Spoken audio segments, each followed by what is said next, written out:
In today's video, I'm going to teach you how to set a custom font in Gmail, a handy skill that lets you personalize your email experience. It's a straightforward process, but it can make a big difference in how your messages are perceived, adding a personal touch to your communication. Let's dive into the steps you'll need to follow. Firstly, open your web browser and navigate to Gmail. Once you're logged into your Gmail account, direct your attention to the gear icon located in the upper right corner of your screen. Clicking on this icon will reveal a drop-down menu. From this menu, select See All Settings, which will take you to the main settings page of Gmail. On the settings page, find and click on the General tab if it's not already selected. Here, you'll see a variety of options that control how your Gmail behaves. Scroll down until you reach the section labeled Default Text Style. This is where you can change the appearance of your emails, including the font, size, and color. Click within the default text style box to display the formatting tools. You can adjust the text font, opting for any of the available options such as Arial, Times New Roman, or others provided by Gmail. While Gmail doesn't allow for custom fonts beyond this list, these options should suffice for most purposes.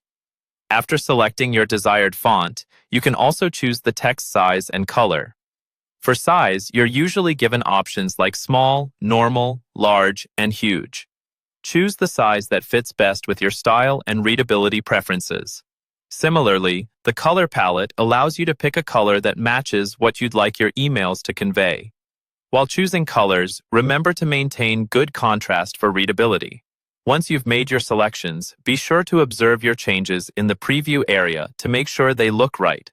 It's important to be mindful that the font you select is professional and readable across different devices and email clients. After you're satisfied with the font style and appearance, scroll to the bottom of the settings page and click Save Changes. That's it. Your emails will now automatically use the font settings you've configured whenever you're composing new messages. Keep in mind, if at any point you wish to revert to Gmail's default settings or make further changes, you can always revisit the settings page and adjust your selections. Setting a custom font in Gmail is a simple yet effective way to personalize your online correspondence and ensure your emails reflect your personal or professional branding. Thank you for tuning in, and I hope you found this tutorial helpful. If you have any questions or need further clarification, feel free to reach out in the comments below. Don't forget to like and subscribe for more useful tips and tricks on navigating the digital landscape.